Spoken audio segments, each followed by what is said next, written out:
Now, as for some of my recent WWE thoughts, I was very fucking upset after the draft that I would continue to see these superstars on the different brands.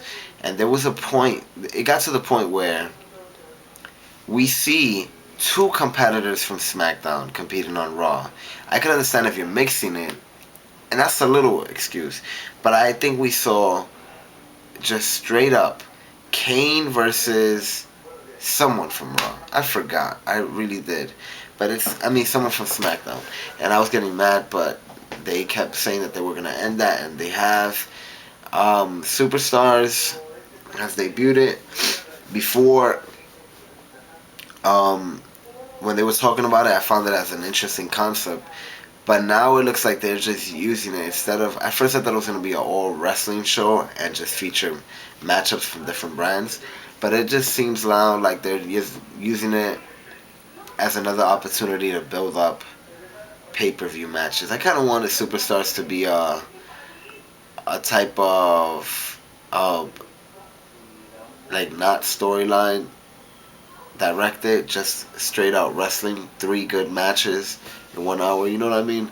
But we had Edge's show, Cutting Edge, this week, so now it just looks like they're gonna use that as another opportunity to promote the pay-per-view matches, which some people like and enjoy, but I was looking for something different with Superstars.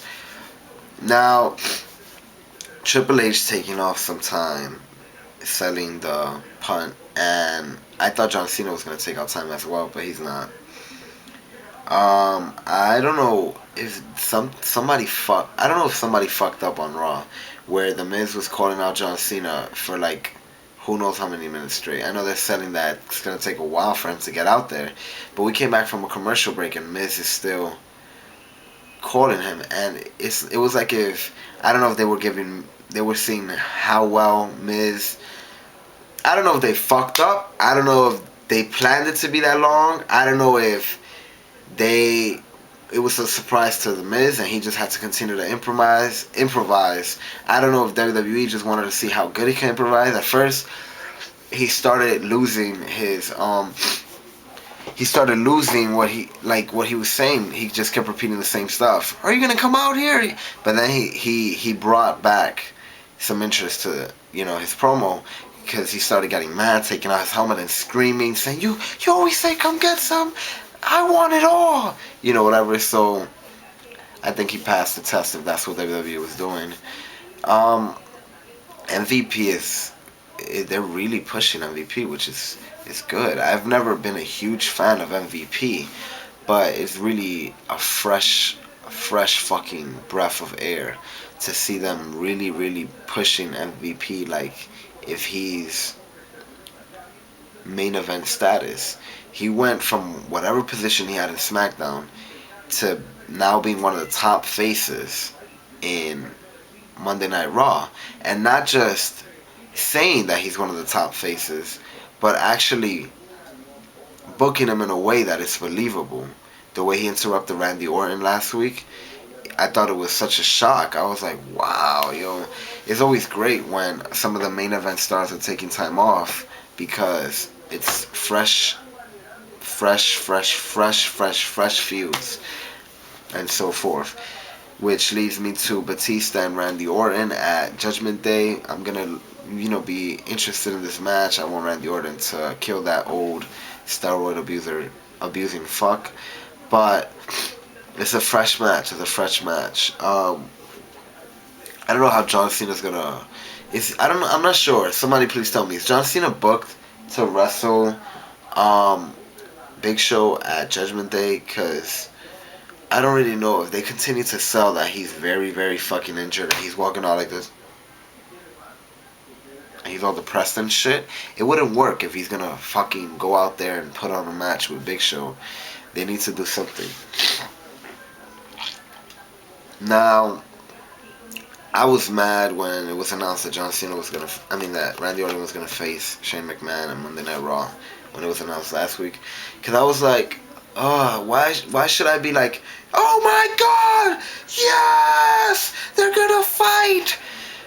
They fought at No Way Out. They fought like the day after that. They fought weeks before that. They fought. Why would I mark out for that main event being announced? So I don't like it when WWE does that. They try to overhype something that we have gotten. Um, I said this before about the Edge and John Cena match at Backlash. I really hope that this is their last match for a couple of years because it it was like their best match that they ever had, and I didn't even expect much from this match. I expected some, but it was really like probably their best match they ever had. So I want them to not have these guys match up for a couple fucking years, and maybe in WrestleMania 30 or something have John Cena versus Edge. It'll be one of those old feuds being reignited years later when they're both at different points in their career. I would fucking buy a ticket for that. What else? What else? WWE related. What else? What else? What else? Um, Shawn Michaels taking time off. Undertaker taking time off. It's a huge list of people that are taking time off, but I think that it's not going to be that long for either one of them. But it should be good for the program. Keep it fresh. Younger talent performing. Evan fucking Airborne. Every week he steals the show on ECW, and which really questions, will WWE ever put him in the main event? I mean, the guy's like 3 feet tall. I'm not saying that I'm pushing for him to be in the main event of Raw or SmackDown, but obviously the guy could fucking entertain, and he could be there, Rey Mysterio. Because I never put Rey Mysterio under WWE's credit. I always say WCW. That's where Rey Mysterio was Rey Mysterio. Rey Mysterio belongs to WCW. That's kind of like, I don't know. I kind of say that in my head, but Evan Bourne could be built up to be their Rey Mysterio. He has a lot of years left in him, and I see them probably one day giving him the title, as short as he is, just like they gave Rey Mysterio the title a couple years ago. Um, this Jeff Hardy versus Edge match, it's another fresh match. Very fucking fresh match. Jeff Hardy never really got his rematch after he got screwed at Royal Rumble. So it's going to be very interesting to see. I think this is what WWE needs to do to continue to keep the show fresh. Now, somebody had mentioned that in the last 7 pay-per-views, one of the titles has changed hands. And a couple occasions, both of them did. Now, I don't know what is WWE's case or story with these titles changing like fucking crazy, but I think both Randy Orton and Edge should have decent fucking runs, especially Randy Orton. I think they could have Randy Orton carry it for like the rest of the year, but they like to have these mark out moments, WWE. So instead of building up those title changes properly, they just throw them out and throw them out. So I hope we have people retain. But considering Jeff Hardy might leave the WWE, I also see them throwing the title on him, maybe so that he could see that they believe in him, to try to refuel his passion for the WWE. I could see them trying to do something like that. Of course, not right before his contract expires, because then they could get screwed. But about a month from now will be the time to test those waters. Now, I don't know what else to say about WWE.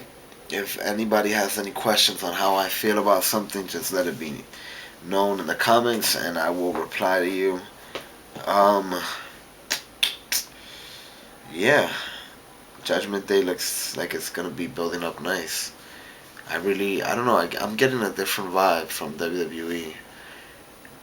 The draft really made its impact with, like, MVP has, reignited my interest, and that's all because of the way he's been booked, and small stuff like that. So let's see what happens. Mr. Platinum Man 1989. I'll ask any questions and I will answer them. Peace.